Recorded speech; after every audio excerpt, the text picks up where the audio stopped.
मैं मैं अपने गुरु महादेव के चरण में प्रणाम करती हूँ, मेरा प्रणाम स्वीकार कीजिए। भैया साहब और दीदी के चरण में मैं प्रणाम करती हूँ, मेरा प्रणाम स्वीकार कीजिए। सभी गुरु बहन एवं गुरु भाइयों के चरण में मैं प्रणाम करती हूँ, मेरा प्रणाम स्वीकार कीजिए। मैं जिस चर्चा स्थल पर बैठकर चर्चा कहने जा रही हूँ, मैं उस चर्चा स्थल को प्रणाम करती हूँ, मेरा प्रणाम स्वीकार कीजिए। गुरु भाई गुरु बहन, मैं एक शिव चर्चा की कथा कहने जा रही हूँ। यह कथा बहुत ही अच्छी है और कथा को पूरा सुनिएगा तभी रहस्य समझ में आएगा। एक घर में एक बूढ़ी माँ और उनका बेटा रहा करते थे और धीरे धीरे जब समय बीत गया और उनका जो लड़का था बूढ़ी अम्मा का बड़ा हो गया। बूढ़ी अम्मा सोचने लगी कि अब तो मेरा बेटा बड़ा हो गया है, वह शादी के योग्य हो गया है, अब मुझे उसकी शादी कर देनी चाहिए और एक बहू लानी चाहिए। और इस प्रकार बूढ़ी अम्मा ने अपने बेटे का विवाह कर दिया और उनके घर में एक सुंदर सी और सुशील गुणवती संस्कारी बहू उनके घर में आई। उनकी जो बहू थी वो बहुत ही संस्कारी थी और वह शिव को गुरु बनाए हुए थी, शिव को गुरु मानती थी। शिव चर्चा में भी उनका बहुत ही मन लगता था। वह शिव जी के ध्यान में रहती थी और अपने कार्य भी किया करती थी। घर के सारे काम करके वह शिव गुरु के ध्यान में भी, शिव गुरु को प्रणाम करने में भी लग जाती थी। और इसी प्रकार सावन का महीना आया और बूढ़ी अम्मा की जो बहू थी उनकी मन में एक ख्याल आया कि ये सावन का महीना चल रहा है, अगर मैं भी मंदिर पर जाती, शिव चर्चा सुन लेती तो कितना अच्छा रहता। बूढ़ी अम्मा की जो बहू थी उनका बहुत ही मन हुआ कि मैं भी मंदिर में जाकर शिव चर्चा सुनकर आऊं। और वह अपनी सासू माँ के पास गई और बोली कि माँ जी, मेरा बहुत मन है कि मैं मंदिर पर जा कर के शिव चर्चा सुनाऊं। और इस प्रकार वह अपनी जो भावना थी अपनी सासू माँ के सामने रख दी। सासू माँ बोली कि वहाँ मंदिर पर जाओगी, कितना समय नुकसान होगा, कितना व्यर्थ में समय गंवा दोगी। घर पर ही जो भी करना है घर पर ही कर लो। जितना देर तुम वहाँ जाकर रहोगी उतनी देर में घर के सारे काम हो जाएंगे, व्यर्थ ही तुम वहाँ जाने की बात कर रही हो। तो बहू का मन उदास हो गया, लेकिन वह अपनी सासू माँ की आज्ञा का पालन करके मंदिर में नहीं गई और अपने घर के कार्यों में लग गई। उसका मन बहुत ही उदास था। किसी कार्य की वजह से वह अपने घर से बाहर गई और देखा कि दो गुरु बहन जो हैं वह हाथ में प्रसाद लिए शिव मंदिर की तरफ जा रहे हैं। और तब बूढ़ी अम्मा की बहू ने पूछा कि बहन, आप लोग कहाँ जा रही हैं? तो दोनों गुरु बहनों ने बोला कि मैं मंदिर पर शिव चर्चा हो रही है और वहीं पर जा रही हूँ। और बूढ़ी अम्मा की जो बहू थी यह सुनकर उसका मन और उदास हो गया। गुरु बहन जो थी दोनों वह बोली कि क्या बात है बहन, आप इतनी उदास क्यों हो गई? तो बूढ़ी अम्मा की बहू थी वह बोली कि मेरा भी बहुत ही मन था, मैं भी मंदिर में जा कर के शिव चर्चा सुनूं, लेकिन मेरी सासू माँ की अनुमति नहीं है, इसलिए मैं शिव चर्चा सुनने नहीं जा सकती हूँ।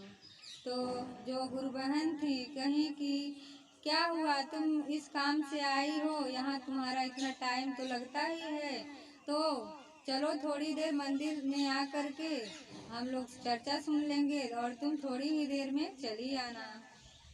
तो जो बहू थी वह बोली कि नहीं, मेरी सासू माँ को बताए बिना मैं कैसे जा सकती हूँ।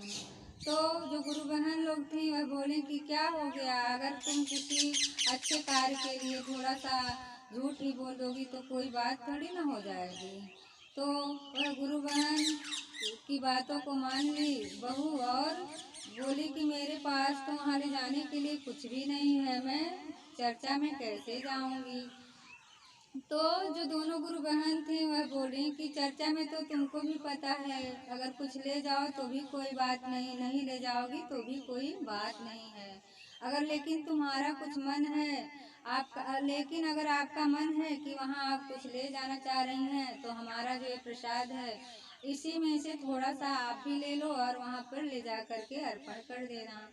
और इस प्रकार बहू जो थी वह भी उन दोनों गुरु बहन के साथ मंदिर में चली गई। और जब मंदिर से वापस आई, थोड़ी ही देर में वह मंदिर से जब वापस आ रही थी तो उन गुरु बहनों ने कहा कि बहन, पूरे सावन भर यहाँ पे मंदिर में चर्चा होती है और आपकी इतनी ही इच्छा है तो आप उसी अपने कार्य के बहाने घर से चली आना और थोड़ी देर अपना मंदिर पे आकर के चर्चा भी सुन लेना, और आपकी सासू माँ नाराज भी नहीं होंगी क्योंकि उनको पता नहीं चलेगा।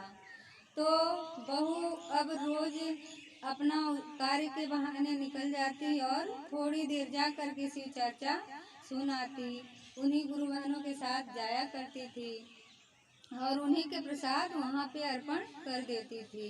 सावन महीना इसी प्रकार धीरे धीरे खत्म हो गया। सावन महीने के अंतिम दिन पर वह सोचने लगी कि इतने दिनों तक तो मैं इन गुरु बहनों का प्रसाद यहाँ लाकर अर्पण करती रही हूँ, लेकिन आज सावन महीने का आखिरी दिन है तो मुझे कुछ अपना यहाँ पर अर्पण करना चाहिए।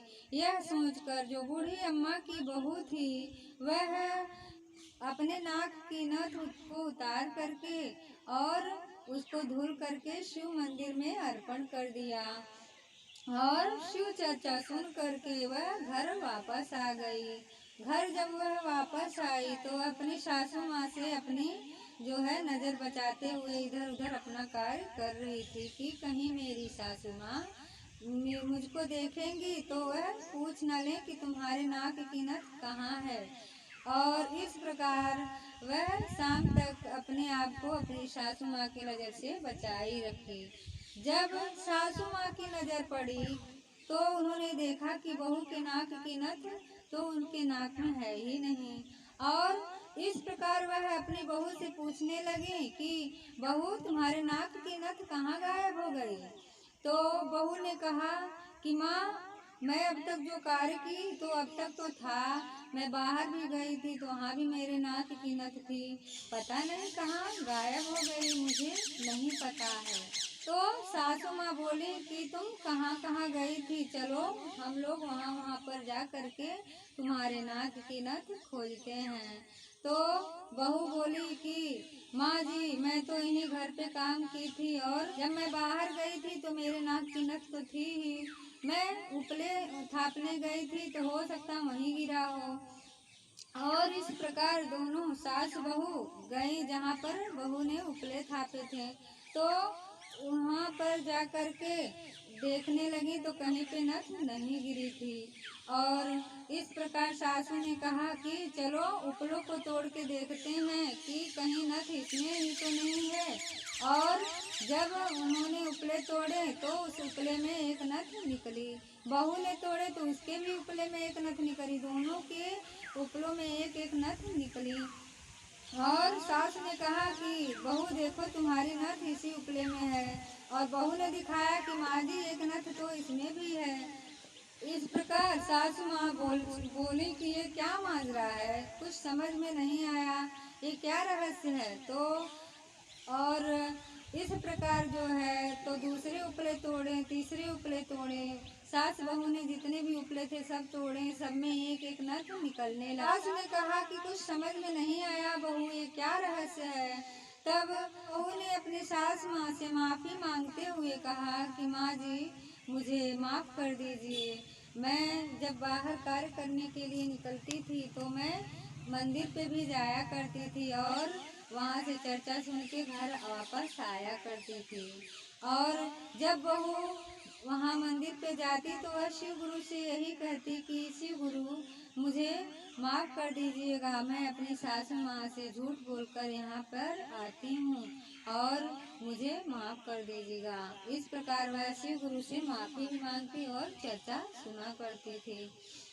वह अपनी सासू माँ से बताई कि इतने दिनों तक जो गुरु बहन लोग मेरे साथ जाती थी, मैं उन्हीं का प्रसाद वहाँ पर ले जाकर शिव गुरु के यहाँ अर्पण कर देती थी। लेकिन जब आज आखिरी दिन था, सावन महीने का आखिरी दिन था, तो मैंने सोचा कि मुझे कुछ अपना दान करना चाहिए और इस प्रकार आज मैंने अपने नाक की नथ उतार करके शिव मंदिर में अर्पण किया।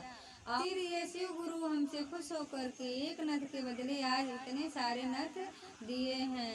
ये शिव गुरु का ही आशीर्वाद है, शिव गुरु की ही दया है कि आज वह हमें एक नथ के बदले इतने सारे नथ दिए हैं। सासू माँ बहू की बातों को सुन करके बहू को माफ कर दी और उन्हें गले से लगा लिया और वह बहुत खुश में किया कि मुझे इतनी अच्छी बहू मिली है, इतनी बूढ़ी इतनी संस्कारी बहू मिली है।